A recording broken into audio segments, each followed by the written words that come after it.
Welcome, everybody. Thanks. Yeah. Happy Tuesday. Yeah. I can't believe we're here. So everybody listening, welcome to another episode of the Case Specific Podcast. We've got a little bit of a different setup. I hope you can see we've got a Remy between my legs, which is great. And we have a Hillary and a Brad here today, which is fun. This is our first 3 dietitian episode. So welcome. Appreciate you two coming in.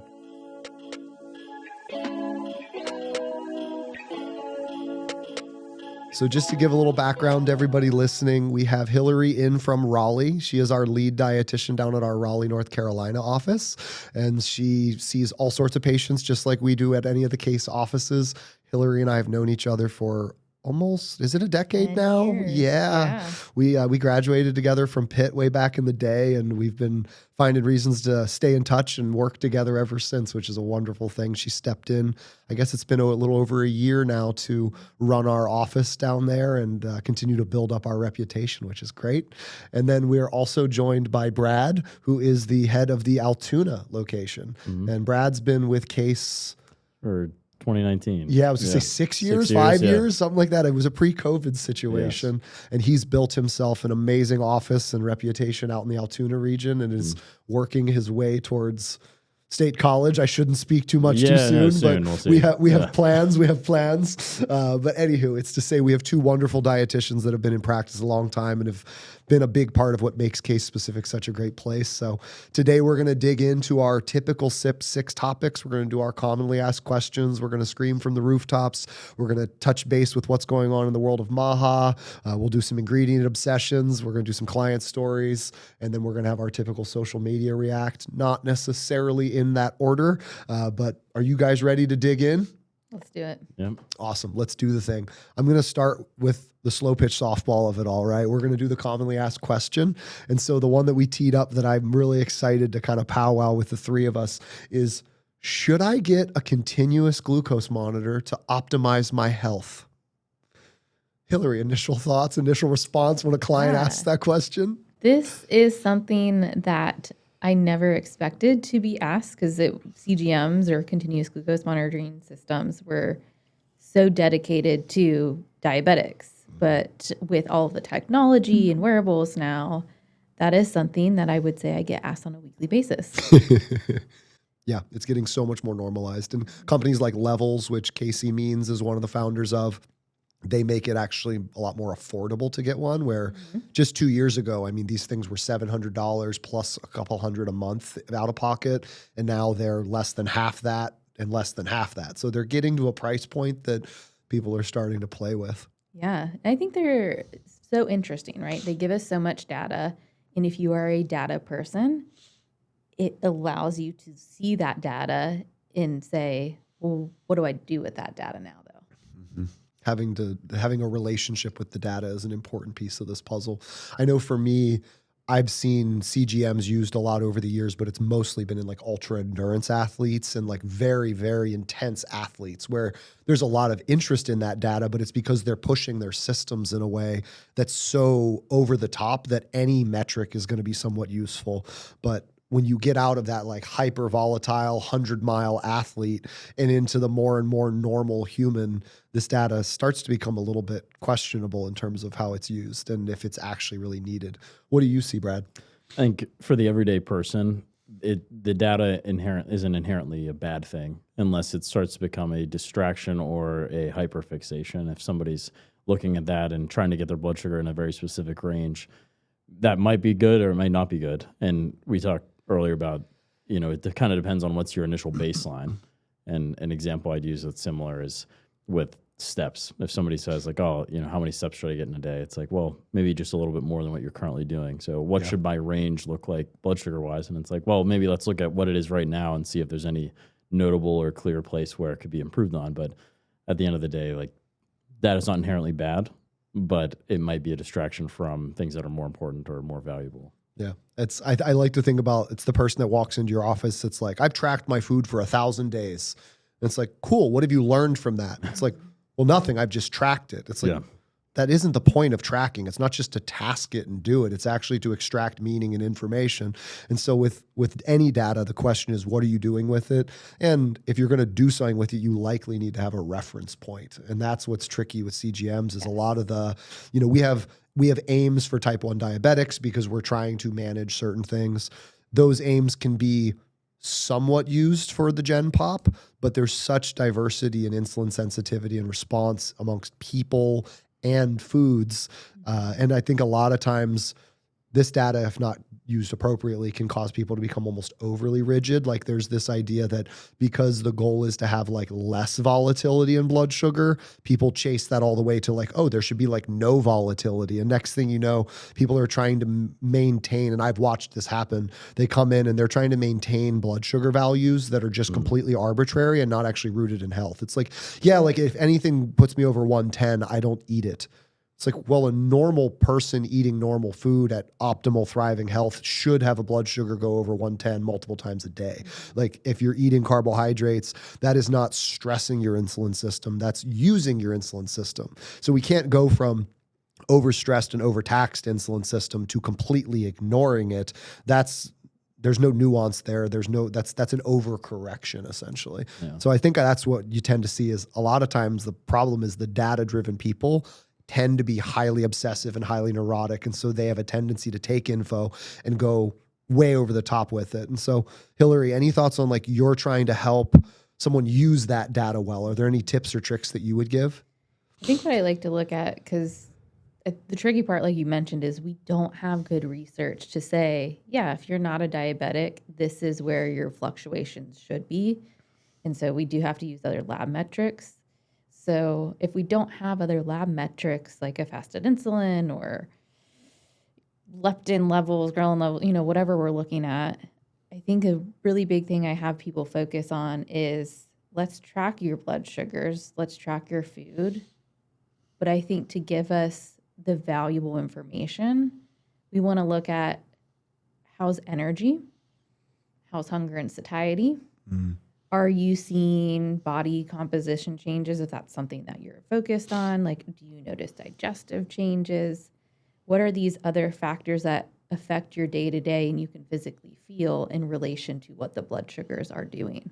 Yeah, so making sure the subjective is a part of this objective and maybe allows us to establish what we kind of alluded to earlier, like a baseline where it's, well, first of all, let's better understand what your system looks like given circumstances. And then if we have that baseline, we can then, as we modify things and tweak things, we can assess how that changes the objective data, but we could also be reflecting on how it changes the subjective. What you said too, it reminded me of a client that I was trying to help him break up with his predetermined range that he made up in his mind. And that was one of the things that I finally got him to like get to a point of aha. And this was a couple years ago now, but he was obsessed with these numbers. And then he finally realized that he felt like crap when he was in that range all the time. And it's because the numbers were correlated to him being undernourished. And it's like, you are starving yourself. This is an eating disorder at this point, right? Like you are starving yourself to conform to a range that you made up. And so you've decided this means health, and every other metric is telling you that it isn't health. And so like, where did these numbers come from and why? And so that subjective data of like, hey, if this blood sugar thing is supposed to represent your energy system thriving, you should probably feel like you're energetic or more energetic. You should feel like you're thriving or trending towards thriving. If you're not feeling great, those are some really, really important messages to be listening to. Right. Anything else come to mind for you, Brad? I think, and then to the person that starts using a CGM, but then says, my energy is better and I did lose weight. Something else I would look at is, well, what were all the other interventions that were put in place with the implementation of the CGM? So somebody that starts using a CGM probably is going to start tracking their food. Yeah. So that's going to be a big change to what they're eating, I would assume. They're probably going to start eating foods that in general don't cause as large of a blood sugar spike, which are higher protein foods higher in fiber and all of that. And so it's like, yes, like the management of blood sugar changing might have been a big shift, but you also probably implemented a lot of other things along with that shouldn't go miss. And I feel like we have this tendency to hone in on the intervention that sounds the best and say like, hey, like, this is this new thing. It's a cool device. It gives me all this information. And it's like, yeah, that's awesome. But at the end of the day, you probably implemented other things too that were playing a big role in that. Yeah, you know? exactly. So it's an observation or an awareness campaign that will oftentimes be partnered with a bunch of other interventions. Yeah. And it can be hard to really fully understand what caused what. And at the end of the day, once again, if this data is something that people find interesting and it's not this neurotic obsession that's going poorly, like by all means proceed, right? Yeah. It can be really cool. And I will say, I think what I'd say, and I'm curious of your guys' take on this, is it at the point where I think this should be a general recommendation that everyone has access to? No, not necessarily. But could it be a huge value add if you have a good understanding of self and health and you're already doing all the minor things well and you're now at the point where you're like tinkering? Sure. Like I think it could be really sweet. And so if I'm going to have someone in my office saying, hey, should I get one of these? It largely, in my mind, depends on like where they are in their journey. Yeah, Yeah. I think I find that I see a lot of value in folks that they feel that like some type of crash or energy dip. And I feel like these folks also may be people that are like pre-diabetic or have PCOS. And the CGM data has been super helpful to kind of realize this is why I'm feeling this way. How do we now shift meals, protein, carb, fat wise to make me feel better? And we're kind of gathering this data then of how do we establish the perfect meal for you? Yeah. That is I think that's what it really is supposed to be used for. But you can hear where that's not necessarily what people do going into it. It's kind of like the original Weight Watchers, right? The original point system, it quote unquote worked as in people lost weight, but the amount of people that figured out that cornflakes were the lowest point food and literally just ate boxes of cornflakes to the point of malnutrition. It's like, well, we lost weight, but we didn't like actually do the real thing. Weight was supposed to be a correlation with health, and you abandoned your health to lose the weight. Same thing with these CGMs. Like, it's like, yeah, these could have some really good data that might help you better understand your body and how it interacts with certain foods, especially if you're pulling in subjective criteria. But if you're not careful, you could also get to the point where you're like, I only eat these 3 things because they don't move this number. And I want this number to not fluctuate because I decided that's important for some arbitrary reason. And you go, once again, no tool is good or bad. It is how you use it. So I would say to anyone listening, if you want to explore a CGM, probably work with a dietitian or somebody that really understands the data and what you could extrapolate or pull from it, and would be able to encourage you to play around with the foods and then pull in and remind you of the subjective, so that you can start to build a relationship with the data that might actually be meaningful, as opposed to just starting to follow trends, right? A CGM could create conspiracy theories against oatmeal and blueberries if we're not careful. And oftentimes, actually saying that just reminded me of a client one time that decided they couldn't have oatmeal because it spiked their blood sugar. But the problem was that they were eating oatmeal plain with no protein source alongside it. Like, so it was just the carbohydrate and fiber. There wasn't really anything else with it. It's like, well, oatmeal is going to have a widely varying effect on your blood sugar depending on what's with it. And so that's another example of, just like the cornflakes with Weight Watchers, you can end up creating an inappropriate relationship or come to a misunderstood conclusion if you're not careful. Yeah. So. And there's an analogy I'll use sometimes where I call it like the cliff of overthinking. So it's like you're on this cliff and there's a point where it's like, okay, I can keep going this direction and keep going this direction, but where there's a point where you're too far. You've jumped off the cliff. Like, you've overthought it. So if you have this data set, it's like there's this point where this data set is helpful, but then there's also this point where, okay, now you've jumped and it's no longer good. It's just probably, and you could say the same with tracking your food or any intervention. Like, there's a point where it's good, but then there's a point where it becomes, I've overthought this to a point where this is no longer beneficial and it's actually harmful to me.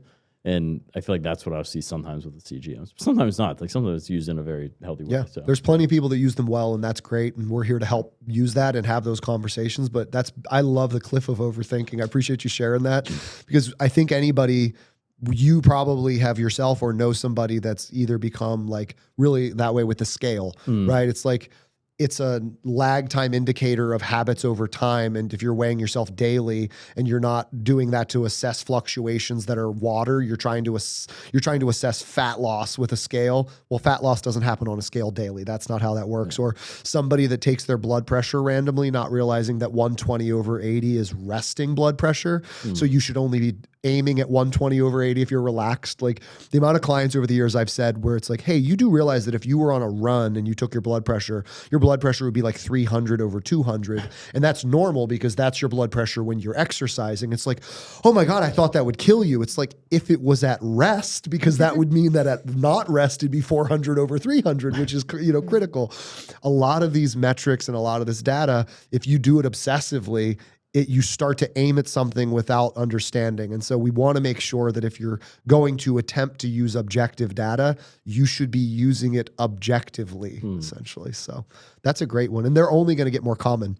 They're getting more affordable. Groups like Levels are definitely a big piece of that. And there has been discussion within the MAHA world about normalizing and giving access to CGMs. That was one of their initial flexes and pontifications early on, was like, we want to make sure that people have access to this as one of the potential tools that could be used. And my comment would be, funding it is a completely different conversation. So that's something we'll skip for now. But it's to say that, if magically everybody had access to wearables that could, and to be fair, with AI and all sorts of tech, who knows, maybe we will get to the point where it doesn't have to be an actual blood stick. It doesn't have to be something that's inserted. If we get to the point where the infrared technology advances and you can actually get an accurate wrist blood glucose, that'd be sweet. But once again, from there is now we need a mass education on how to use the data, how to interpret it. And hi, we're case specific. Nice to meet you. We'd like to help with that. Yeah.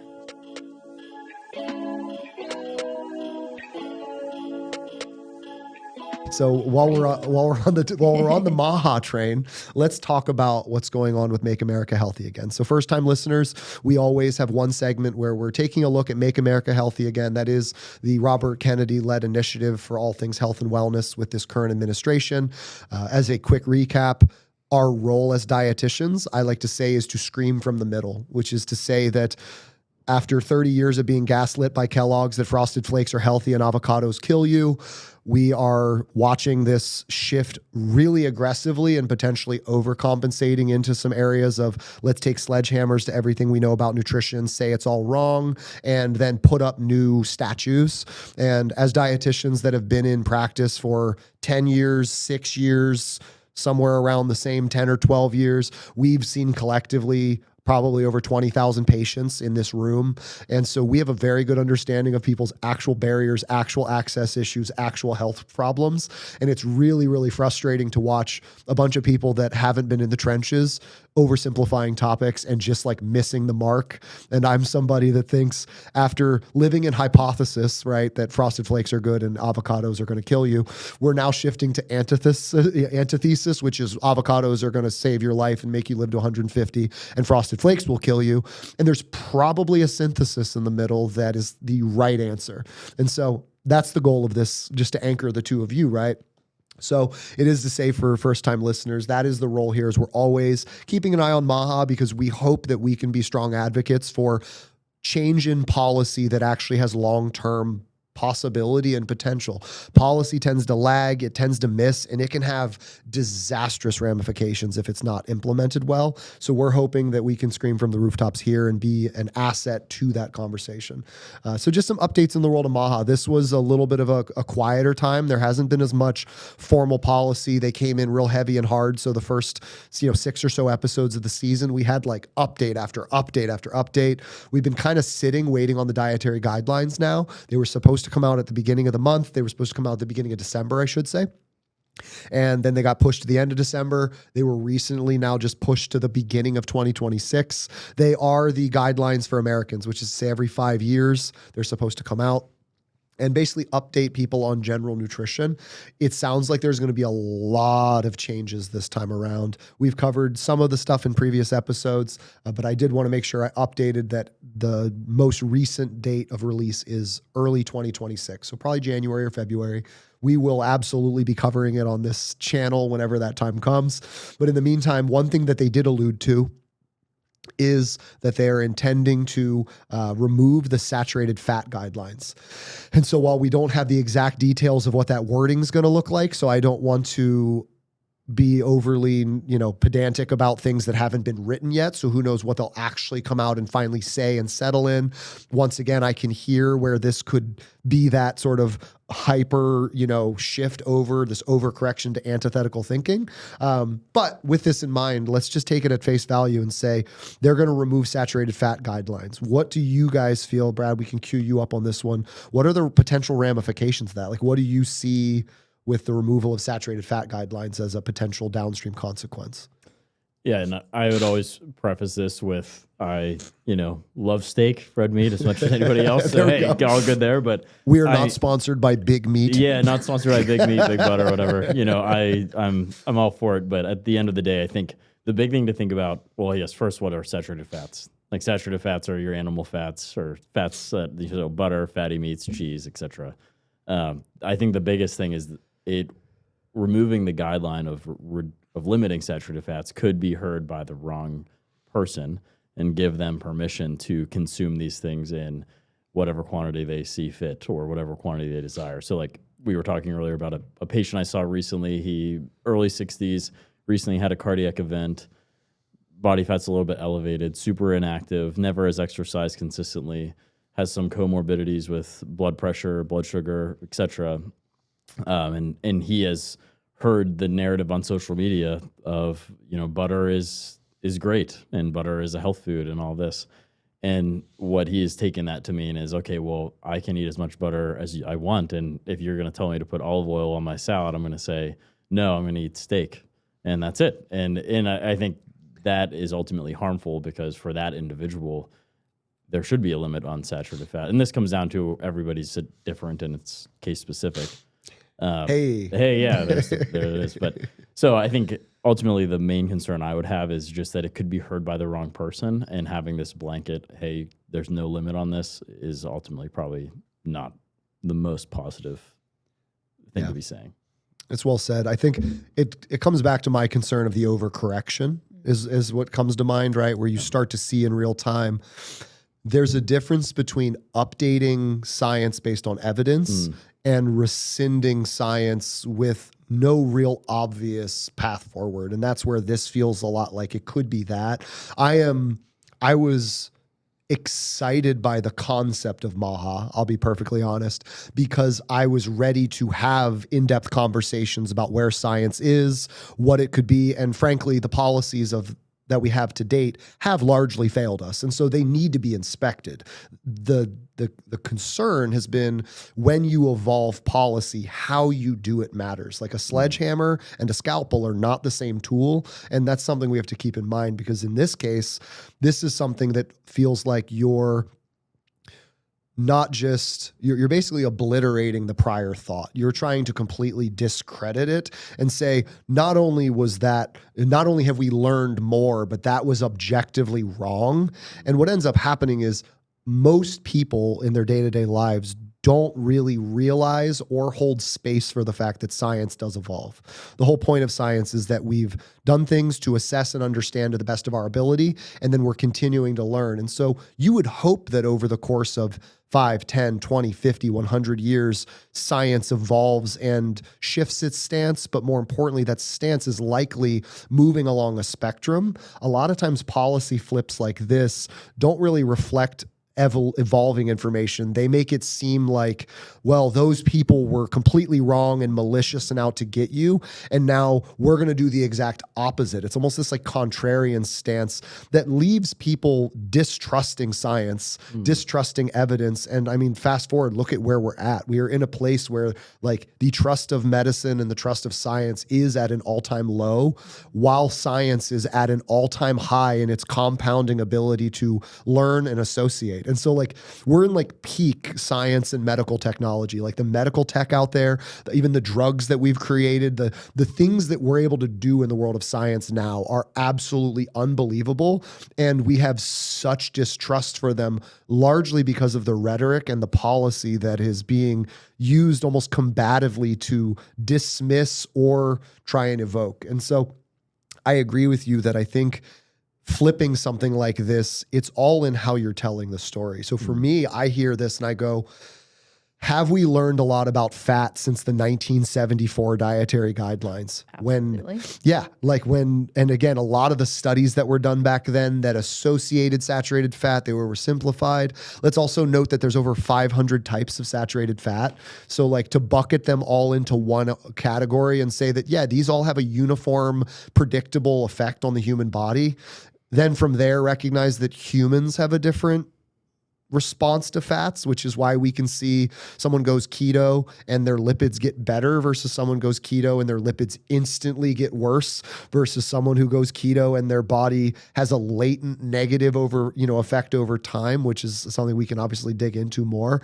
But it's like there's such variability in this info. And so my hope would be that the policy would accept and invite the discussion in the gray area as opposed to take a hard stance, to go from saturated fats are going to kill you, avoid them at all costs, to they're the best thing for you, you should be eating a lot of them and avoiding sugar because it's going to kill you, completely ignores the nuance in the middle, which is to say both of those declarations are hurting some amount of people because there's a gray area where some are affected and others aren't. And once again, here we are, dietitians living in that gray area every day, watching these outcomes happen, watching these people that have had heart attacks and maybe haven't been eating that type of fat for some period of time. And now they're just going to, because of fundamentally like oversimplified bad advice, start just pounding dietary fats in a way that may have an inflammatory effect. And so is it that the fat is bad? Maybe not, but how it's being implemented into the diet, how carelessly, what foods, all of those things matter. And so I'm always worried about how policies trickle down. Is there anything that triggers for you? Yeah, I think the nuance, I think that's the key word. And a lot of times when I'm talking with patients, and I'm going to credit this to one of my patients because they came up with this phrase, we're talking about this black and white thinking. And I think a lot of these policies can target some black and white thinking of like, this is good or this is bad, but gray is okay. And I think that's a space where we want to invite these nutrients and see how they play with other foods in our system. And we do want to learn more, but we can't forget about the other nutrients and how these other nutrients can influence this nutrient. Yeah. Fiber, right? Soluble fiber. I know you were talking about that earlier, Brad. But how do other nutrients influence this? How can we optimize saturated fat by finding a level that works for your genetics, your lifestyle, and the other nutrients that you're taking in? Yeah, that's perfectly said.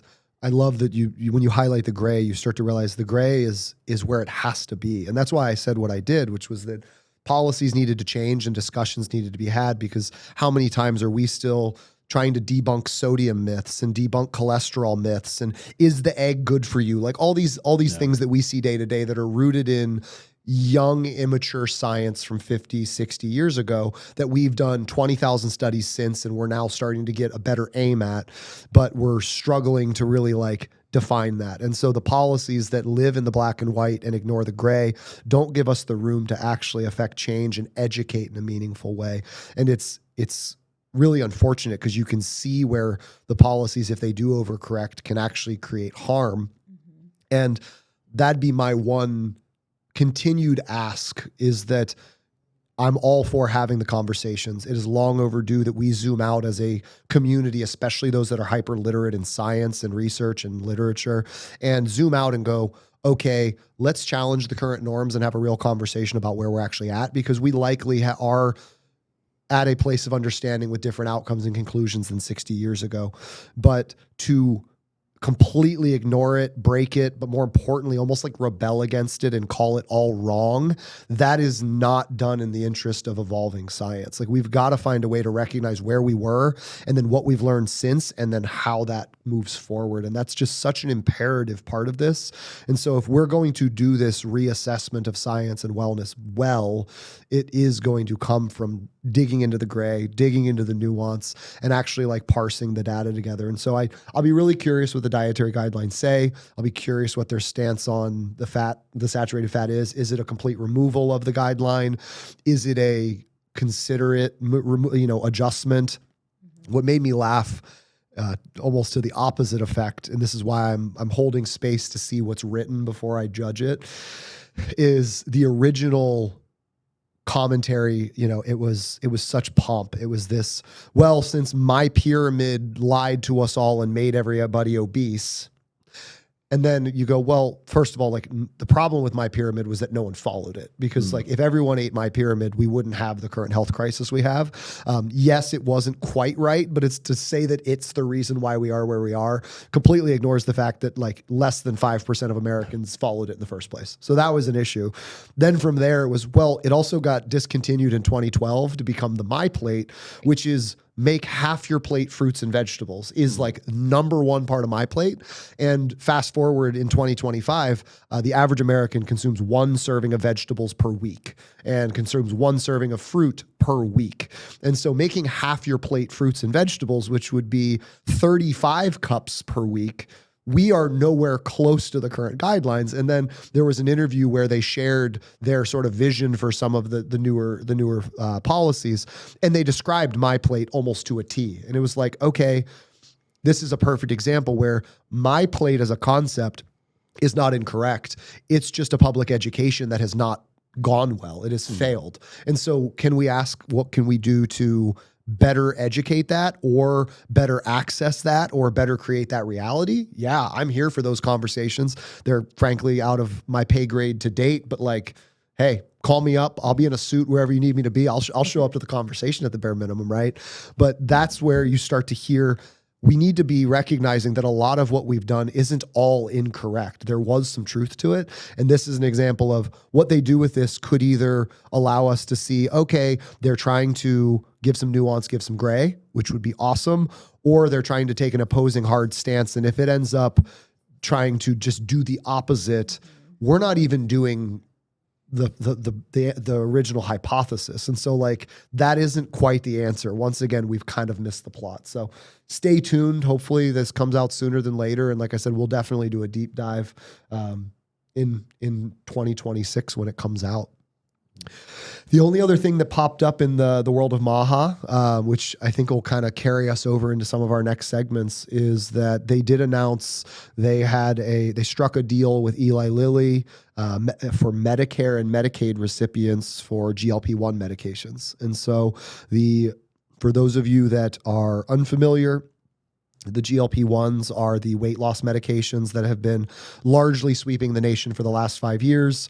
They're being currently credited for being the reason that the U.S. obesity rate went down this year for the first time in like 30 something years. Don't quote me on the exact, it's directionally correct. It's not exactly correct, but sometime over a 30-year span, our obesity rate has just gone up. And this year's the first year it went down.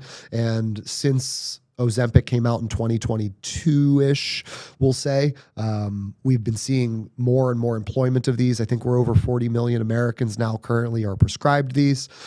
One of the main barriers to them is they have been massively cost prohibitive. If insurance didn't cover them, which insurances largely have not, just 2 years ago, it was $1,500 a month, $1,100 a month on the low end. Last year, it was $800, $600. And now fast forward, we're at a place where Eli Lilly now has Eli Direct, where you can buy them and they're like $300 to $350 a month direct from the source. So if your insurance doesn't cover it, no need to have a mediary. And then Medicare and Medicaid has agreed roughly to about $185. So it's going to be like roughly half the price.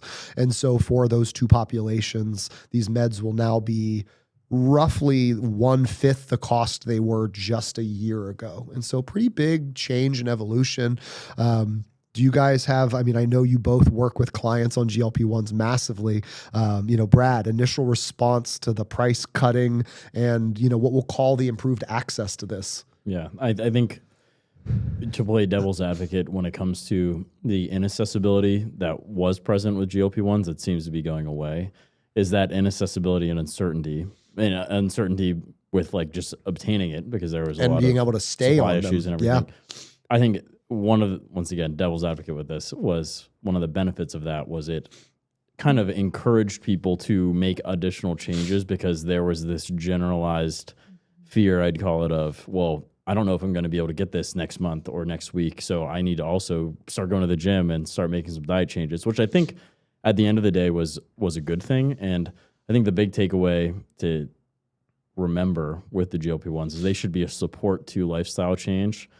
But ultimately, there's no free lunch. If you implement any kind of medication, you need to eventually do the other things along with it, or success won't occur, I would say. So I think it's a good thing to reduce the cost for populations who would benefit, but there also needs to be this emphasis on, you still have to do all the other things. This is just going to help you do them.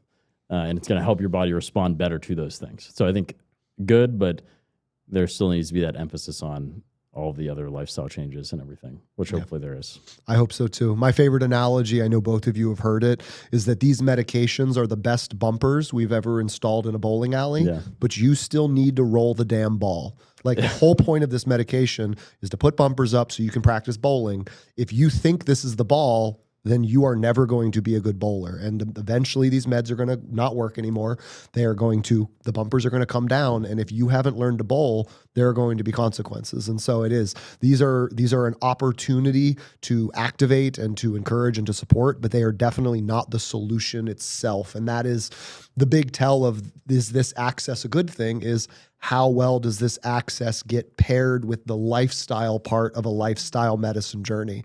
I don't mind medicine becoming more accessible, but this is a partial solution to a problem that is largely a lifestyle problem. Yes, there's genetics. Yes, there's metabolics. There's a lot of those things. And so it's exciting that those things can be rectified, but they will never be rectified by only med. It is a lifestyle medicine, which means, hey, great, meds are better, but let's make the lifestyle more accessible. And that's obviously where we plant our flags. And so are we biased? Yes, but it's also because we've seen the outcomes and we know what it means to watch the rebounds. And I know you had said this earlier and I really liked it, is I don't want to see this be another phentermine situation. Which some people might not even remember. I feel like at this point. And maybe people don't, but phentermine is still prescribed. It exists. It's a weight loss drug. Now it's largely very mechanistically different than GLP-1s. It is it works on the beta-2 adrenergic system, so it is a stimulant essentially. And so it basically presses fast forward on your metabolism, which is part of the reason I hate it, because while it has good short-term data, the long-term data is not just bad, it's terrible. You can't take it long-term. Yeah, you have to take it for short-term periods of time. You lose a bunch of weight, but you literally press fast forward on your metabolism, and then it gets out of breath. And so then when you go off of it, a lot of people have a metabolic crash that they don't just gain the weight back, they gain it back more and in more visceral regions. And so it's this med where you just watch people really like hurt themselves over time, not to mention their blood pressure's up and all sorts of stuff. So it is a tool that needs to be used very, very considerately. And it's one of the meds that I'm most reluctant and least excited about most of the time. So while GLP-1s, I'm much more excited about their mechanism and their potential, same problem can happen, which is if they're overprescribed, if they're max dosed, if they're not utilized as the bumpers, so to speak, they will have their own downstream consequences. So any thoughts from your end? And I see them being really successful, but I think there is a piece to the accessibility of, I got placed on this, now my insurance doesn't cover it anymore, or in the new year, my company said that they're not covering GLP-1s anymore. And there's a big disappointment in clients because they've had success and they've seen benefits, especially if they've had lots of food noise and it's regulated appetite and they just feel better. There's this piece where they're really disappointed and they feel like they're going to fail coming off of this medication. Yeah. And it's definitely where dietitian, other healthcare professionals can be the piece to really support them and say, hey, but we've already done some work in lifestyle. We really need to lean into this now and prioritize it. It's been things that have been in the background. And now we're just kind of shifting that focus of the medications decreasing. How do we support your lifestyle changes to make you feel successful in this piece that can feel disappointing? But how do we turn that disappointment into these actionable steps that are sustainable, that we've already kind of planted the seeds for? Yeah. Absolutely. How can we turn those knobs well, knowing, and maybe that's an important note, is that, as accessibility goes up, something that we need more and more people to realize is these meds probably aren't a long-term utilization. There may be some subsets, like, for example, we're starting to see women with PCOS, this can be utilized in lieu of a metformin for insulin resistance. And we're seeing some early autoimmune support. So there may be some circumstances, and diabetics, obviously, where these meds may be a long-term, but for weight loss, we're seeing high dosage, dose saturation, and then dose, like, basically they start to get used to it, right? And Well, that appetite shifts and gets more, yeah. And that's what I think people sometimes, not a comparable situation, but is if you think about bariatric surgery, like if somebody doesn't have changes to what they implement, I mean, their appetite can totally override they can regrow a the surgical stomach. intervention. Yeah. Yes, and it's like, not that this is obviously different, but it's the concept is there. Yeah, that same idea of I love the concept of lifestyle medicine, which is the embodiment of recognizing that certain things, and again, especially in a medically advanced reality, I'm not an anti-med person. I'm just typically anti-med first, unless it's urgent. If we're talking about acute care, do the meds, like, put the Band-Aid on. But if we're talking about some chronic stuff, the meds are typically not the first thing. They should be an activator. They should be a support. And in our society, they're used as the first round of defense. And so what I think I'd want people to know is, now these meds are more accessible, which means they're more likely to be used as the first round or first line of defense most often, and they shouldn't be, knowing that they are not guaranteed to work long-term. We don't have long-term data for a lot of these subsets and populations, and they ultimately are trying to help you combat a problem that is largely in your ability to at least not even solve, but mitigate or work against. And so think of it as a partner, and think of it as a short-term partner that may not always be there, so that you don't get your hopes up and give it all the glory for being your solution, so you don't pedestalize it, and so that you can eventually pass those earned progresses on to habits that can then protect it. And so we'll obviously continue to dig into this across some of our other topics. I know I'm going to cue you guys up, but it's overall to say, it sounds like accessibility can be a good thing, but let's see how it's used. And my hope would be that policies like this encourage co-prescription with a lifestyle intervention. And this is a case for where dietitians become such an important part of these conversations. It's why I've been so eager to engage with the MAHA conversations, is I really do think that dietitians are a voice that is sorely missed in that administrative reality. And since I don't, unfortunately, have anybody on the administration in my pocket, I'm seeing if YouTube is a place that, we can advocate appropriately, which is to say, yes, make these meds more accessible, but they're a med in a lifestyle med journey. So also make the lifestyle more accessible.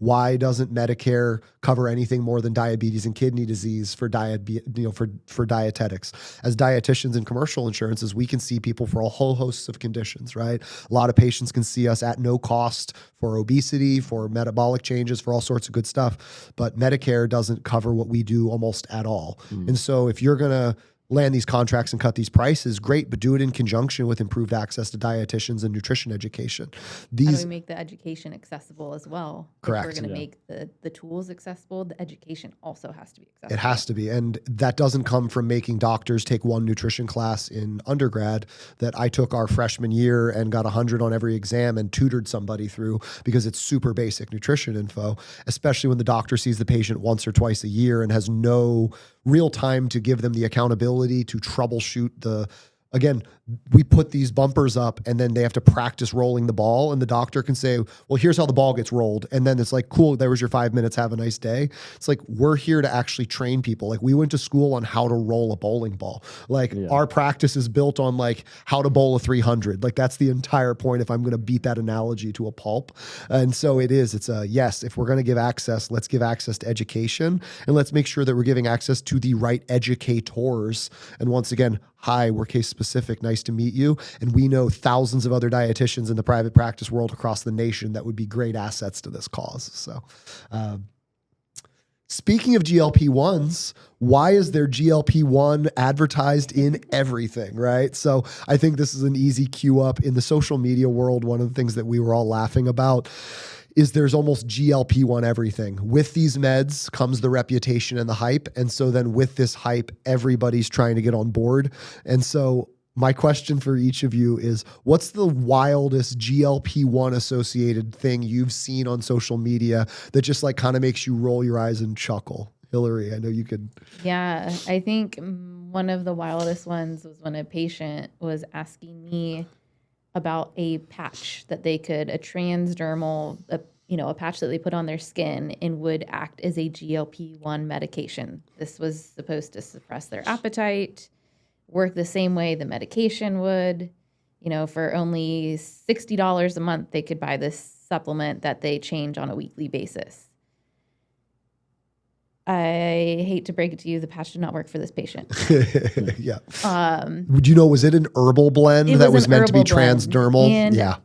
When we looked at it together, I think the biggest thing for me was, okay, I see some herbals that potentially could support metabolism, but they didn't tell us how much. And so, as we're chatting through this, I always say, hey, as long as this is something safe, and it's third-party tested, we have some safety data behind it, I'm always open to try it.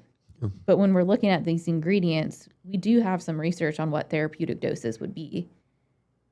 But because they say this is an herbal blend, I have no idea how much is in the proprietary here. blend. Yes, exactly. Like, I can't tell you if this is an effective or therapeutic dose. Not to mention subdermal or transdermal research. Right. What's the conversion from stomach to arm?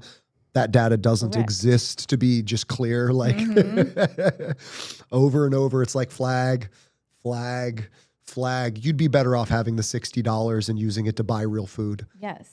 So open to try it. I'm always open to try it. I love a good experiment because that's what the whole scientific process is. Let's experiment. Yeah.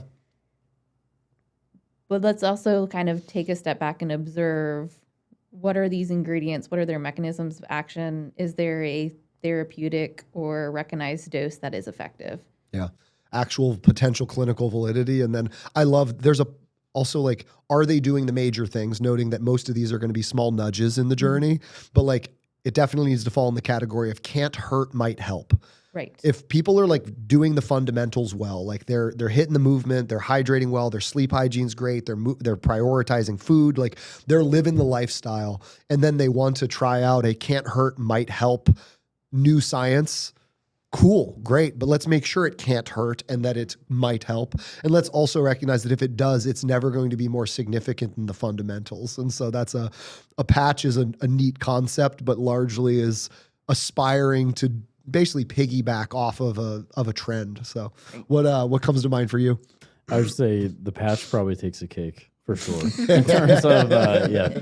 But I think the big thing to consider whenever, if you're just an everyday person that's seeing all these advertisements for different GLP products is one, or if you're taking something, I would think two things. Like I always say, there's a litmus test for supplements. One, is there any evidence to support what it says? And there probably is, or there could be some evidence that could be skewed in a way to support a certain product. Mm-hmm. But then two, within a reasonable amount of time, do you notice the difference that it says it's going to do, if that makes sense? So like an example I think of is somebody that I was seeing was taking a GLP shake, like a protein shake that was meant to be a replacement of, and essentially what it was a protein and fiber powder. And they said, take this 2 times a day. And that's great. You're getting more protein and more fiber. But ultimately, like, it's not, that's a positive, but it's more of the protein and the fiber, not like the GLP of it all. Yeah. Now it might be helping you stay more full and give more consistency to your eating patterns, which is good, but it's more of they're just riding the coattails of the GLP train. Yeah. They stamp the word GLP on it because that's trendy right now and they're trying to be found. And so a GLP-1 shake is a protein and fiber shake, which has nothing to, I shouldn't say nothing to do with GLP, has nothing to do with GLP-1 meds. It may stimulate GLP in the body, but it's the other thing that's funny to realize is most people don't really even understand these meds well enough to understand what they're actually doing, which is to say, just a quick reminder, GLP-1 is actually a signal in our body that basically after we eat, it signals and was what tells the stomach to close, and then it creates a part of our digestive cascade. It hits the body very quickly. It has a half-life of about 3 minutes, and it drives forward the natural cascade of digestion. The GLP-1 meds are not actually like GLP-1. They are GLP-1 mimetics, which is to say they're a compound that was created to mimic what GLP-1 does, which is close the stomach and drive a lot of those satiety cues and leptin and all of those things. But it was bioengineered to do it not for 3 minutes, but for 170 hours continuously. And so then you get a whole bunch of people now doing lawsuits because they have gastroparesis, even though they're taking a medication That that's causes gastroparesis. literally designed to cause that. That's what it Yes. is. Slow stomach. It's supposed to shut your stomach down. So anywho, it's all to say that if we remember, okay, these meds are getting a reputation for shutting down the stomach, which means driving fullness. Anything that has any association with reported reduced hunger, reduced cravings, or increased fullness, not even clinically from objective measures, but might just be hedonic reporting, like 7 out of 10 versus 9 out of 10, statistically significant, right? Something like that.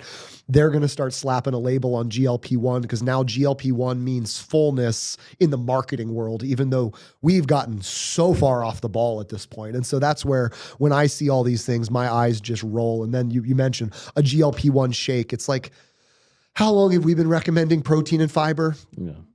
I'd like to point out that my plate was make half your plate fruits and vegetables and a quarter of your plate protein, because protein and fiber is what drives satiety, balances blood sugars, and does all of those things. And so can we like remember that that was like always information? That's not news. We've been talking about that for a real long time, right? And then the patches and the herbs. What's tricky about a lot of supplements, and you mentioned this and it popped in my head, is you have what we'd call like the actual like micronutrient supplements where there are vitamins and minerals.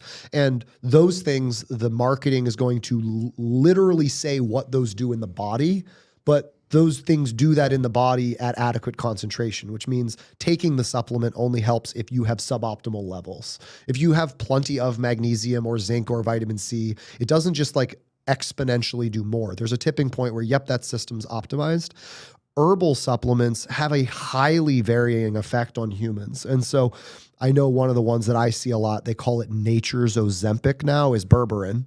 And berberine, yes, does have some insulin sensitizing effect observed. Its mechanism is still poorly understood. And more importantly, it's insanely variable. And so you give it to 100 people and you will have wide reporting of very different experiences. I tried it just because I'm a guinea pig and kind of nerdy, but I also will note that I have like really high insulin sensitivity. My A1C is consistently in like the low 4s. So I have an average blood sugar that's way low. Berberine just made me hypoglycemic all the time. So it definitely like sensitized me. With it. Correct. And that's one of those pieces where you go, okay, so people are trying to take this supplement and then they take that and they get hypoglycemic, which is telling us you probably don't have insulin resistance as the dominant mechanism of your metabolic deconditioning. And so these meds may not be the path you need. They may not be the bumper on the bowling lane, but these supplements that are attempting to claim to be it are probably not the way forward. And so sometimes there's even some data from that. But I say all of this hoping that it feels extremely complicated and overwhelming so that you can realize that that's why we're here. That's why we have these conversations. That's why this podcast exists. And it's why our profession exists, is because there's just too much nuance and gray. So the other one that I see a lot, and I think this will transition us beautifully. It's like I've done this before, man. I'm telling you. But is Akkermansia, right? The Akkermansia probiotic, the GLP-1 probiotic. Pendulum brand is the big one charging a premium for their product, and that is, they call it the GLP-1 probiotic. And that one's fun because I think we could actually dig into the validity a little bit of that. But before we do, let's just kind of acknowledge, like I have this listed as our ingredient obsession, which is probiotics. And so how often, Hillary, do you think you're discussing probiotics with people these days? I would say most initial sessions when we kind of go through the things that we need to get through. One of the things I always ask about is supplements. Do you take any? What's your interest level in these? And that always brings up people saying, "Oh yeah, that reminds me, I should probably be taking a probiotic, right?" Maybe. We got to explore. We got to see, what's our intentionality, because we do know that, we have good research to suggest that like certain probiotics target certain mechanisms in our body and can support constipation or diarrhea or GLP-1. Production. What? Yeah. Enter buzzword. That's one of the things I'm glad you brought it up, because it is, probiotics are definitely something that are brought up all the time. I'm assuming, Brad, you get it asked about a lot. Yeah, regularly. Yeah. And then sometimes people don't fully understand the like pre and probiotic, like, Oh, and yeah. how they work or how they That's a blend fun one. together. People are like, I should be taking prebiotics, right? And you're like, it's fiber. Yeah. And it's, like, It's literally sure, fiber. yeah. You should. Yes. It's so cool because there's sort of two things happening with probiotics, which is, on one hand, there is absolutely up until recently, very largely misunderstood and now only partially understood gap or absence of them that we didn't really have a great explanation of. And so probiotics have definitely been a good thing, but we didn't really fully understand. Actually, I'm going to say that differently because we still don't. We didn't understand the depth to which they actually benefited us until very recently. And so probiotics have been something that, again, they live in our body. They are symbiotic with us, which means they do things for us and we do things for them. They are largely affected by our diet, and their presence and their balance largely affects us. And that is a relationship that we are finally studying in a way that's very meaningful, and we're starting to get some really cool data that's been profound. So it's leading to this general blanket term of like, well, I should take probiotics, right? And it's like, yes, but which ones? And I'm so glad you said that, because there are over 500 species of probiotics in our gut. 500. And most people, when they're like, yeah, I eat yogurt, it's like, well, that's Lactobacillus acidophilus. So that's 499 to go. Also, are you actually lacking that one? Because if you've been eating yogurt your whole life, that one's probably pretty abundant.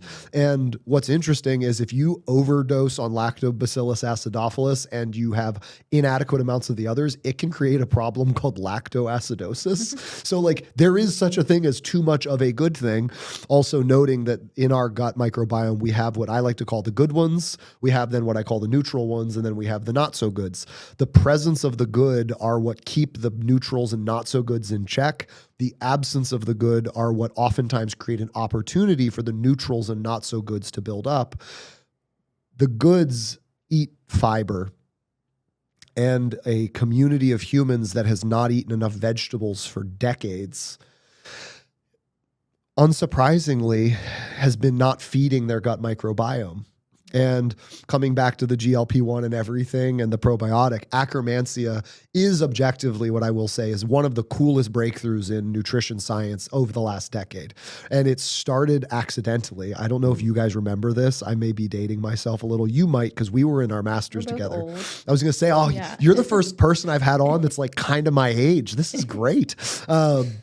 So when you and I were in our masters, I don't know if you remember this. There was a fecal transplant study. Yes. With Yeah. mice. And then they did it in humans. And the fecal transplant study in humans, they basically were taking the feces of like skinny people and then transplanting them into obese people. And the obese people started losing weight like almost immediately.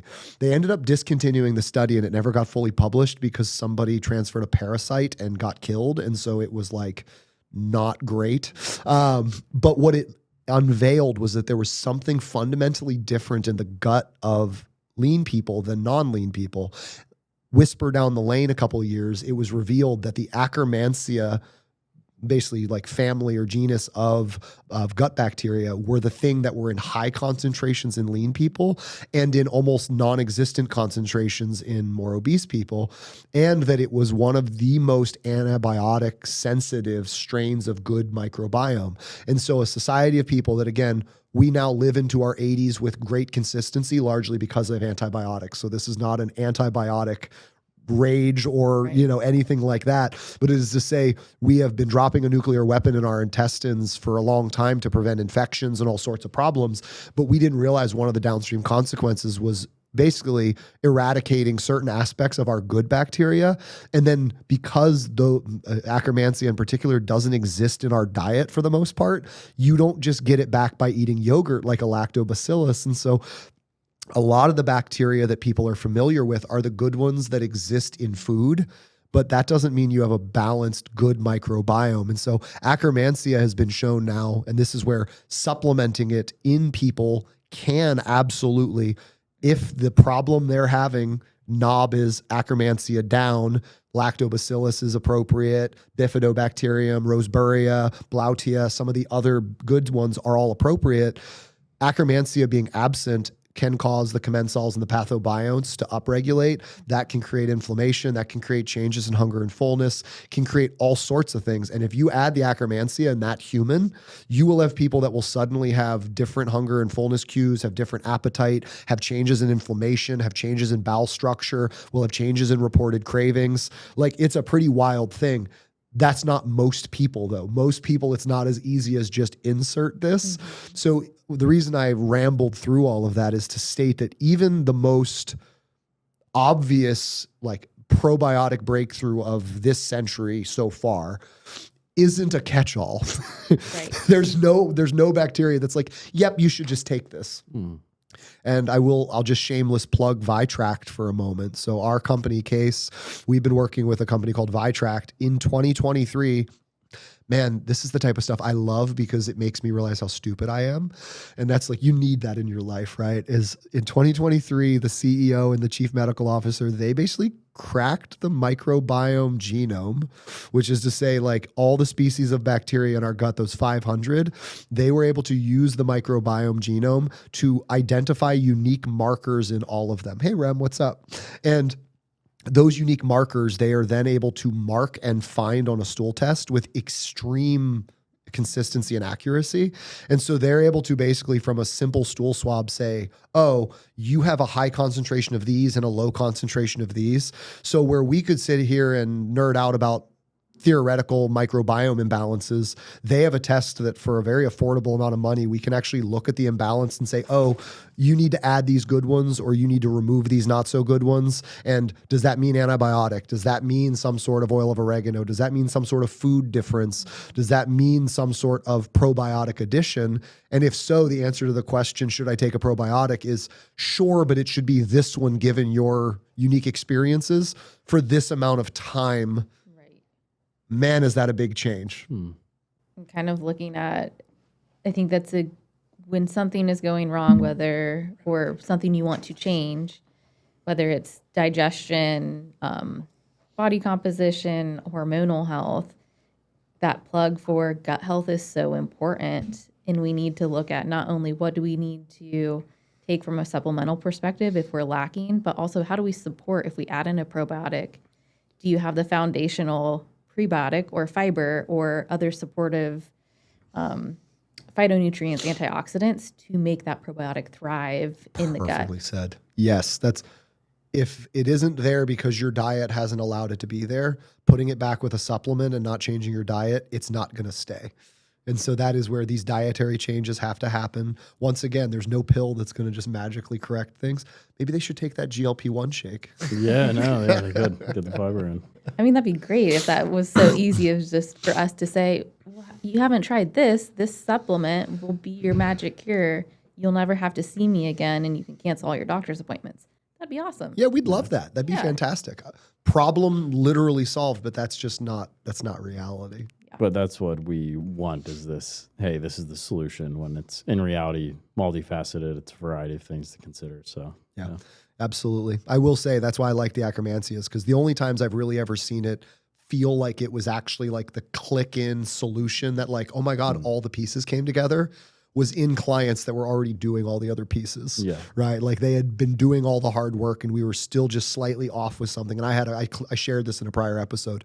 I had a client that sleep hygiene and exercise and eating, like, all the things were right, and finally did a Vitract test. There was literally Akkermansia was at 0, plugged it in, and the next month they came in. Like, I didn't realize that I never knew what it was like to feel satisfied. It was like, oh. And then they stepped on the scale and they had lost the most weight they had lost. And then we did body comp and their body fat was down. So it was like a pure fat loss. And it was like, so you're feeling satisfied, you're feeling way more in tune with your hunger and fullness, your inflammation is down, you feel less swollen, and your metabolism is suddenly responding to all of those things, right? Clearly some caloric compliance, clearly some less system stress, which means body willing to metabolically up. And it was like, that was the one time that I felt like a pill worked. But let's also note that her and I had spent 2 years building solid habits that I allowed think that pill to work. you can't miss The that because foundations were there. yeah, like Yeah. the thing that a person could hear do, which is maybe not the best, is like, oh well, yeah, I don't need to do all those other things. And it's like, no, you still have to do all, we have 2 years of a foundation built, and then it's like this was kind of the piece that helped tie it all together. But there was still a ton of effort before that. That's the part that's important. That is the straw that breaks the camel's back doesn't ignore the other 1,000 pounds of straw. Yeah. Like the 1,000 pounds still made it get there. It's not just this instant thing. So it's very rare that someone just should take Akkermansia, shoot from the hip style, right? Because it may or may not be the issue. And once again, imbalancing your gut microbiome can also be trying to put like quote unquote the like good things in the wrong ratios. Noting that what we're now talking about is even at the, I'm not even going to say at the edge of our knowledge as clinicians, but is at the edge of knowledge in terms of nutritional science. Like we are unveiling things every month and every year. We have a training coming up with Vitrac to go through some of the stuff because they've even added things and they've gotten more data and they're feeding all sorts of research into it. And so it's to say that we're definitely talking about something that over the next 5 years is going to really change, which means some of the recommendations might change, some of the interventions might change. And once again, our role is to try and do our best to stay on top of what's what so that we can give the best advice possible.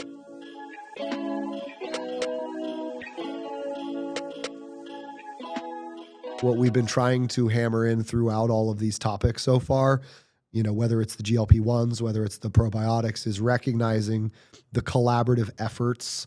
And what I would often even say, like kind of what you just talked about a little bit ago, is almost like the expectation versus reality. Like expectation of like, yeah, I'm just going to like do this one thing and it's going to create set outcome. And it's like, one, health is like never linear. It just isn't. But then it's like a lot of clients get the reality check. And so what I'd love each of you to do is I want to put aside some time today to do a client story, right? Something that resonates with each of you as clinicians, that tells the story of a client journey that you think is a meaningful journey that you'd want, again, 10,000 people listening for them to hear. I have a feeling that it'll let them feel seen, like they're maybe not alone, but also might give them some perspective. And particularly what I'd anchor you towards is weight loss expectations versus reality, right? Like what people come in, their brain has this linear plug and play situation. And then we're here as the troubleshooter. We're the guide up the mountain, as I like to say, which means we always know that we're going to have to show them some exceptions to what they thought. And so Brad, do you want to kick us off with a client that resonates in that experience? Yeah, no, somebody I saw recently, and we've worked together now for about like a year, I would say. A year, November last year. So, but this was a person who she comes in and we're talking, and it's almost like a person I'm surprised that we are in front of one another. Body fat is relatively low. Exercise is not a lot of strength training, but cardiovascularly like healthy, fit, exercises very frequently, has like dieted and been aware of diet. Diet quality is good and has been for a while. And she's like, oh, I'm 140 pounds, 140, 145. I want to be 130. And my initial thought is, okay, well, I don't really think, and I didn't say this out loud initially, but I was like, I don't really think that's going to be the thing that gives you what you're looking for. And this is something I see pretty frequently. I feel like you take a person who is relatively fit, has a lower body fat percent, and they think that what they want is an even lower body fat percent, when in reality, what is probably more what they want is the all-elusive toning situation where they want to look toned. And it's like, okay, well, that probably is actually going to come from building muscle and strength training consistently for an extended period of time. And usually they haven't even tried that because they've been spending years trying to reduce body fat and maintain body fat that is low. That's beautifully said. I love toning is a fat down, muscle up equation. And in a society obsessed with weight loss, a lot of people they don't think the muscle up. They just think fat down, fat down, fat down. And so this is a person where, like you say, you sit with them and you go, you don't have too much body fat to be toned. You don't have enough muscle for the muscle to push through. So you don't have a body fat problem. You have a lack of muscle mass problem. Yeah, that's a great one. Okay. And how we kind of started out was we started by pursuing some fat loss, and just because that was what was desired, and And so we started with that, which maybe that was good, was not good. But then after we were going for about a month or two, it was like, I think what you really need to focus on is strength training and increasing what you're eating a little bit and trying to just focus on building muscle. That's probably the direction you want to go. And the way that I always paint that to that, or I guess present that to a person in that situation, is worst case scenario, you can do what you're doing now, but it's not working. So why don't we just try this and see how it goes? And she tried it and immediately kind of started to feel better, both like energy wise. And then over the period of 6 or so months, there was a visible change body composition wise. And we could measure like body fat was a little bit lower, but mostly muscle mass was up.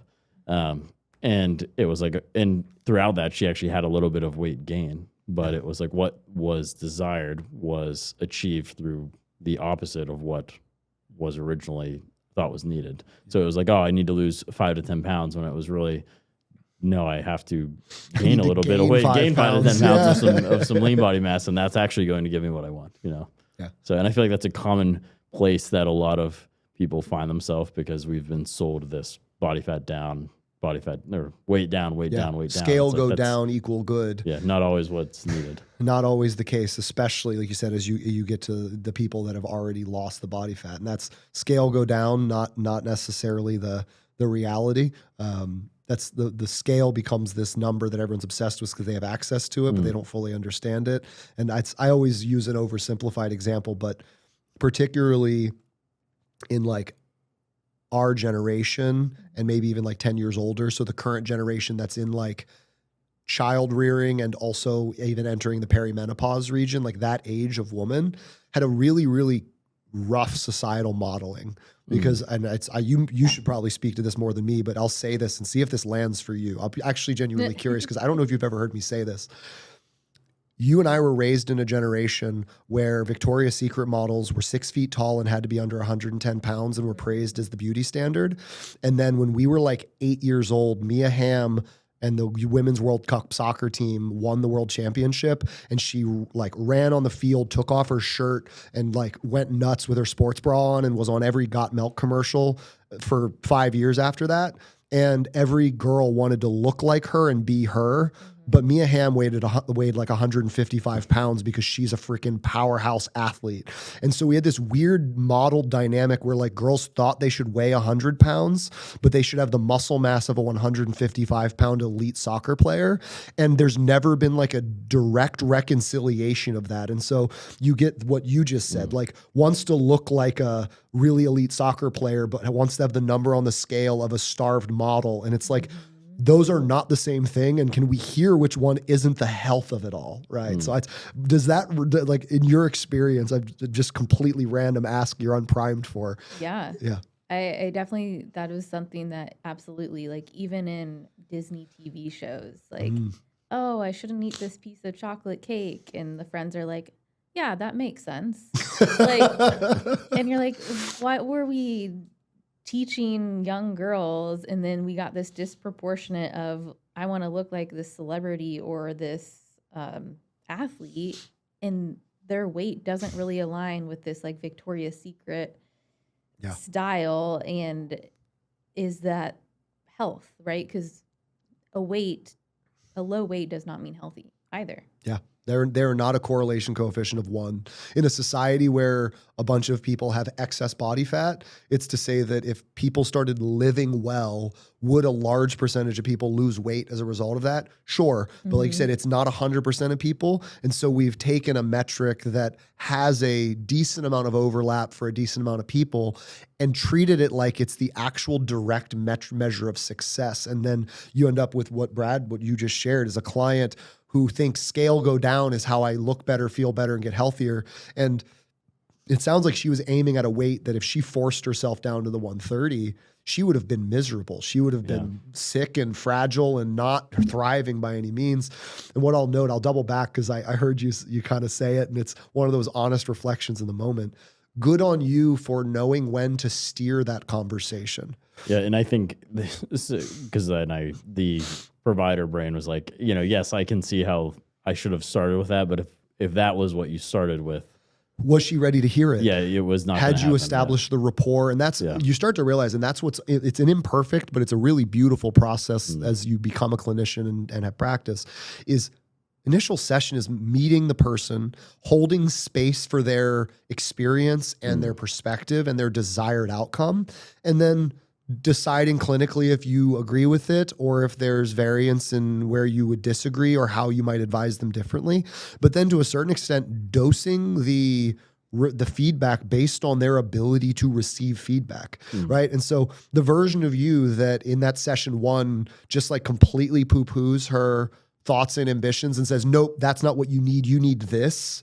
Yeah. Flip a coin if she's ready to hear that. And then more importantly, this is where this becomes important, is in the case where she feels unheard and dismissed and that you wanted her and she walks away going, he didn't think that, he just wanted me to gain weight. Yeah. She doesn't come back.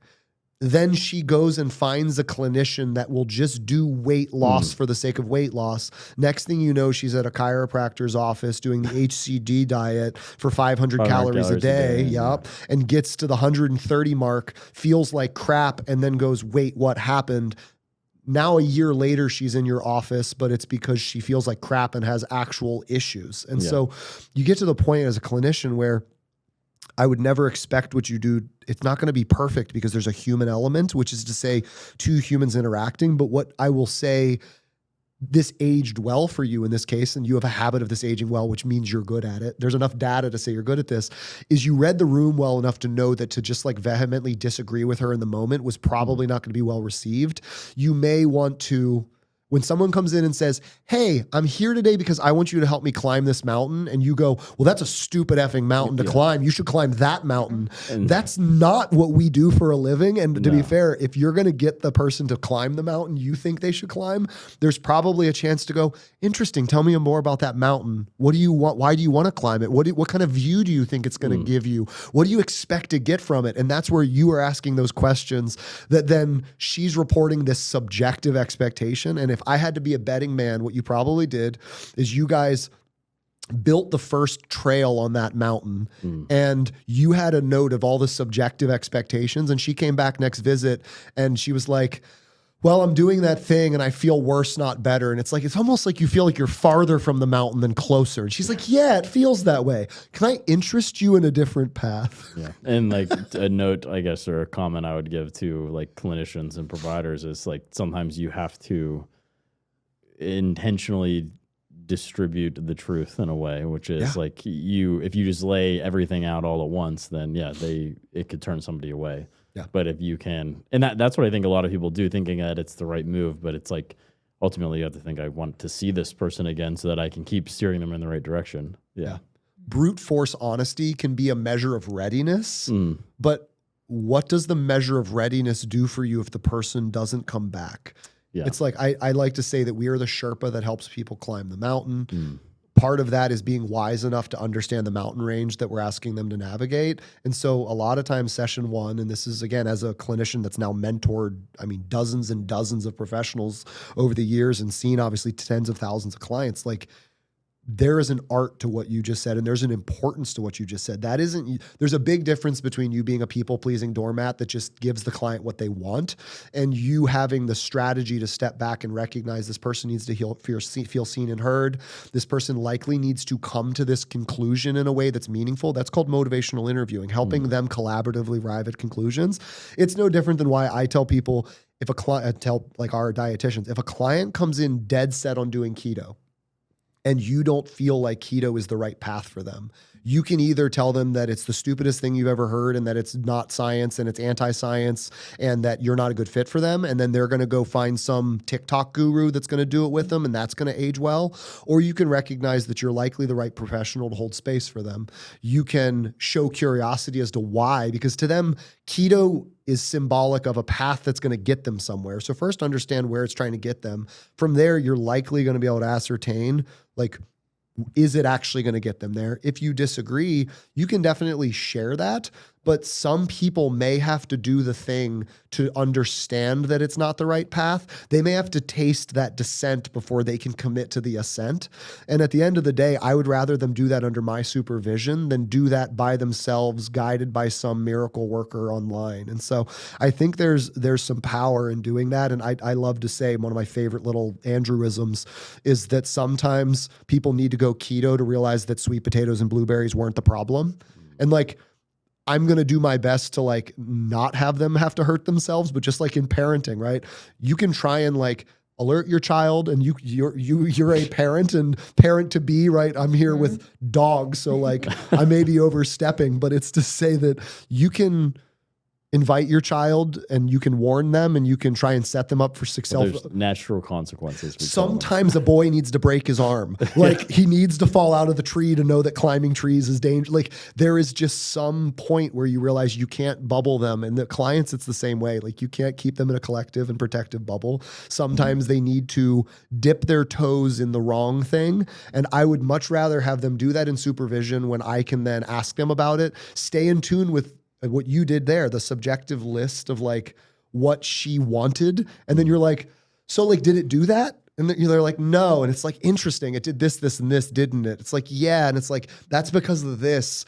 This would be more likely to do this, this, and this. Would you be open to that? And they're like, you saw this whole thing. It's like, yeah, I've been playing chess this whole time, girl.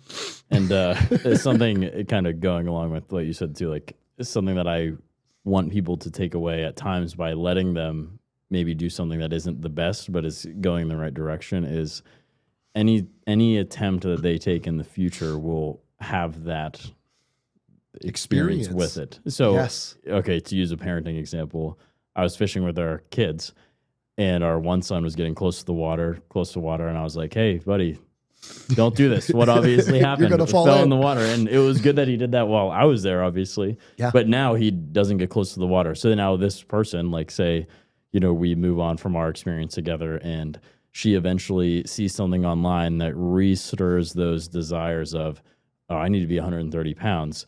Well, she's not going to probably look at that the same knowing what she knows now. Yeah. You know, she's fallen in the water, so to speak. So she's not just going to get right up next to it again. She's going to probably approach that a little bit differently. And there's going to be red flags that are shooting up when she hears certain things. So, yeah. You know, yeah. Just like you'd like him to, if he has to fall in the water to learn the lesson. Yeah, I'm glad I was there. You want to be there. Yeah, no. And that's the thing I'll say is that if a client needs to do that, I'd rather be there. I trust me to be the person that they do it with than most random strangers they're going to find. So that concept is rooted in an ideal that I instill at our company. And you guys have both heard me talk about it from a clinical perspective. I call it autonomous collaborative impact, right? ACI. And it's, when I think about case specific as a platform for dietitians, that's really what that is to me. It's, I invite our dietitians to be, they are the best of the best, most cutting edge, awesome people like you guys. And I'm inviting you to come be maximally autonomous, which is to say, like, I don't tell you how to counsel. Case specific is not a bunch of like Andrew minions. It's a bunch of really awesome, very insightful dietitians that are their own personality and power. But I invite you to collaborate in a way that creates a disproportionate outcome and impact. So autonomous, collaborative impact. That is what we do with our clients. It's like, we aren't just going to give you a meal plan and tell you exactly what to do. We also aren't just going to people please and do exactly what you want. Like, we are going to grant you autonomy. We are going to invite you to collaborate with us. And if we do those two things well, the outcome is going to be exactly what you said. Not only does the person learn to fish, but they actually can like continue to navigate waters better and better going forward. And so, oh, that's fantastic. I love that. Great story. Appreciate that share.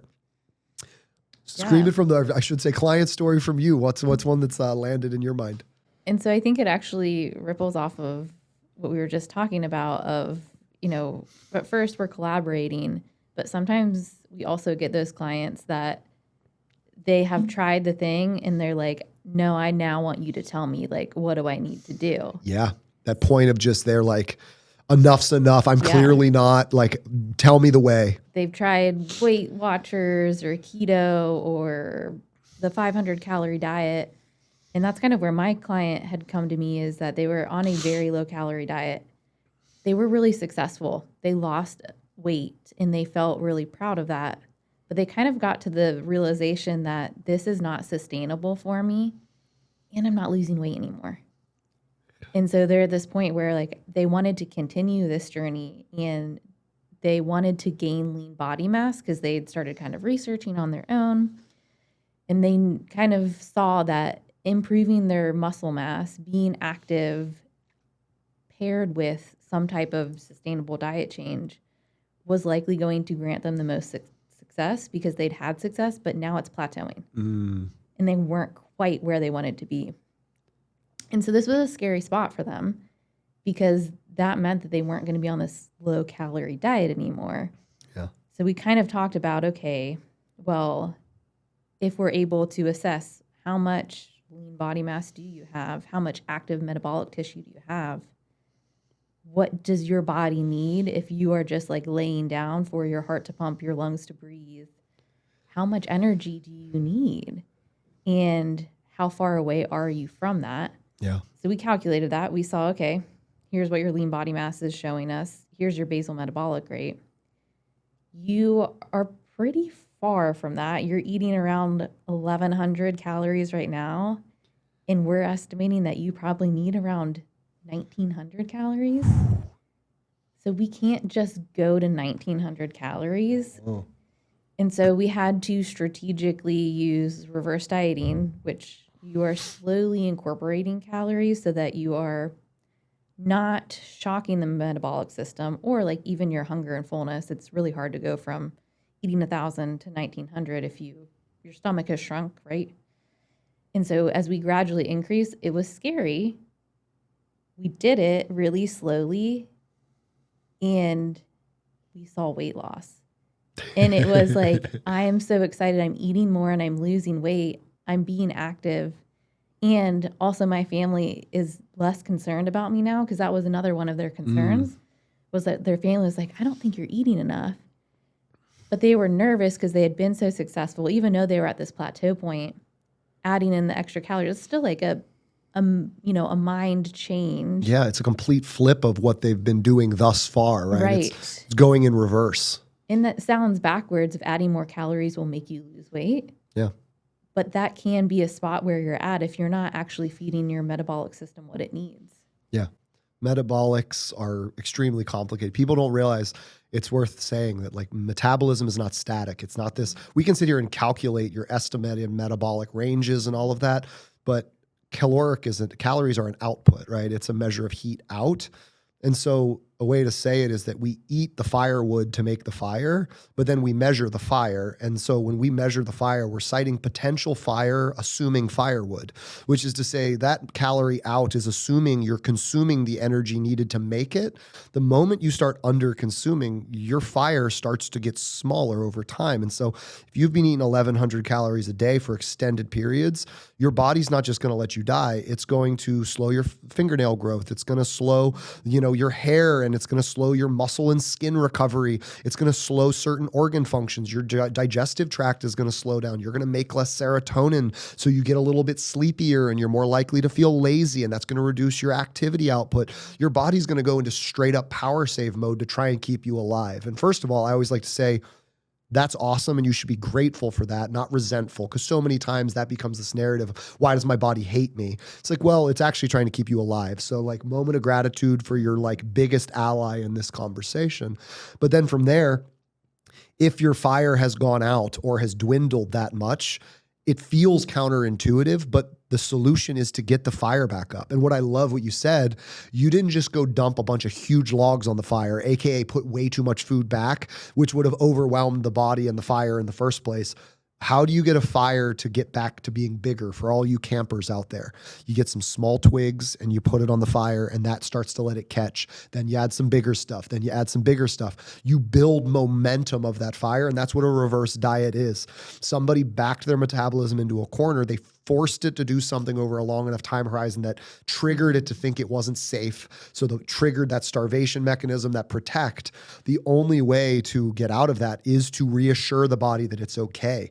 So double down and make the body more stressed, not a good thing. Work out harder, not the right move. Eat even less, not the right move. It may move the needle a little, but you're just backing yourself further and further into a corner that your body has become very, very good at protecting you from, and you're inviting massive weight rebound.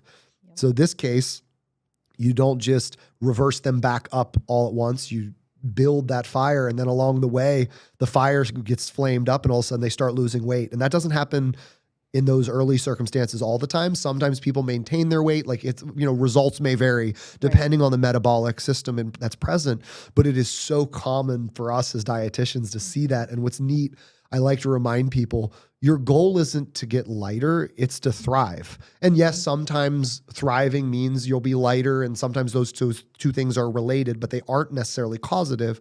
And so sometimes when you aim at thriving, you actually create the result. And so what you did is you said, hey, for you to thrive, for your systems to feel like they have enough energy, so for your body to really like output the way you want it to output, you need to eat more. And so you started to feed to thrive, and then the body started to respond with thriving. And it's like, once you outline it that way, it feels more logical, but initially it feels super counterintuitive, especially when all you've gone is down this alley and now you're backed in a corner and you're like, but this felt like the right way for so long. How could this be the wrong way? It's like, well, it was a shortcut that was missing key circumstances and expectations. So it didn't quite get you there. It looked like the most direct path up the mountain, but you didn't realize that there's a giant 40-foot cliff that prevents you from actually getting to the top. You've got to take the switchback route. Does it take longer? Yes. Does it have ebbs and flows and ups and downs? Yes. Is it nonlinear? Yes. But is it ultimately the only way to actually get to the top? Yes. And that's where being ready for it makes a huge difference too. Yeah. Because you have to have the relationship to be able to talk about these things, and for the patient to be in the right mindset, right stage of change, to be like, it's where I want to try it. I want to go for it. 'Cause I've been working with this patient for 6 months. Yeah. And so it took some time to get there. It took some time to get there because we wanted to do it in that strategic way that it wasn't overwhelming for the system or a bunch of weight gain or feeling uncomfortable in digestion with adding all these things in. You have to be in that readiness phase and feel like you're in an environment where you trust who you're working with so that it can work and you can have the back and forth of, well, how do we make this work for you? Yeah, that's so well said. A lot of people will ask, how long do you think this is going to take? The response is however long it takes for your body to feel like it's thriving. And that's, that can be a 4, 6, 12-month timeline, depending on how like crippled and beaten down and over-restricted the body is. It can take time to convince an overstressed and undernourished body that it's okay, that it's safe again, that reassurance is a long process, but it's also the reassurance there is not only is it going to restore you metabolically, so the more logical part of this conversation, it's actually aiming you at what you're trying to accomplish, which is looking and feeling and being healthier. It's not just the optics of being healthier. It's like, no, this is the path to you being actually healthier, to your actual thriving. And so why are we obsessed with the timeline to thrive? Let's just get on that timeline and like live it, recognizing that it's going to vary human to human, and that's not a bad thing. And so these are great opportunities to invite people to participate. But what you can hear in both stories is expectations versus reality. It's rare that the reality of someone's journey is exactly what they come in thinking. And that's what we are actually here for, right? Our role is the Sherpa that helps them climb a mountain.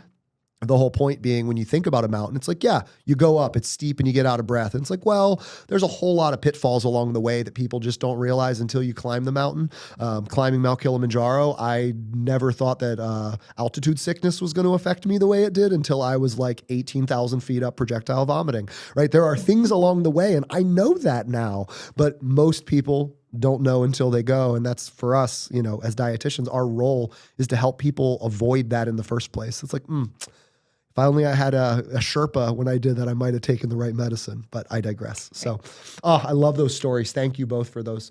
So we've got to wrap up this episode, but we've got one final segment for the two of you. And I'm going to try and do the craziest thing, which is I'm going to try and talk as little as possible on this one. And that is the scream from the rooftops. So here you are, two extremely veteran dietitians that have helped thousands of people, that run awesome offices around the US, because obviously we're not just representing PA today, which I love. you get a chance not just to meet one-on-one with people today, but there's usually between 10 and 20,000 listeners to this podcast. So you get a chance to scream something that you say in the office all the freaking time that you're like, God, if I could just get a microphone and just tell everybody this. I'm not at everybody yet. We're trying to grow this channel. So by the way, everyone listening, please like, please subscribe, please share. Shameless plug. We want to help more people, and you're how we do that. Scream something from the rooftops. Hillary, ladies first. Yeah. So my favorite nutrient, or even favorite F word, would be fiber. Woo. Not fiber maxing necessarily. I know that's really popular and trendy, and I love that fiber is being highlighted because it's my favorite. But how fiber can impact so many different pieces of our, whether it's fullness from a GLP-1 perspective, from a hormone balancing, detoxification standpoint of helping with digestion, supporting digestion. And that's not to say that we need to overdo fiber, because there is some nuance, and some people don't need 80 there is grams such a of thing fiber, as too much. 50 grams. There's certain digestive nuances where like we're titrating and figuring out how much is appropriate in what types and what ratios and spacing out and timing. But I love using fiber because we can use it in so many different ways, whether it is from let's get your digestive system where it needs to be. Let's get your hunger and satiety in a place that feels comfortable to you. Or let's help support your hormones in what they are trying to do. And it can be just such a key piece. Or microbiome, like are we feeding your microbiome with prebiotic fiber? It can be such an influential piece in different concerns people have, ranging from cholesterol to hormones to microbiome. I love it. The F word, the best, the right F Yes. word, the one that we don't need to actually censor. Brad, what's your scream from the rooftops? This so initially spurred from GLP-1s, but I think just in general, the reminder that, which is something I say all the time, is there's no free lunch. You can't get away with not doing the work that lifestyle change requires for long-term results. So if you're somebody that's trying to do like a short-term, high-intensity program with meal plans and unsustainable amounts of exercise, like you still have to learn to manage eating within your household and changing routines, and you have to learn to manage stress better. If you're somebody that's on a GLP-1, like you still have to strive to do some exercise and strength training and learn to eat consistently and do all those things. So I think just the big takeaway of all of the lifestyle implementations cannot be bypassed with an intense program, a medication.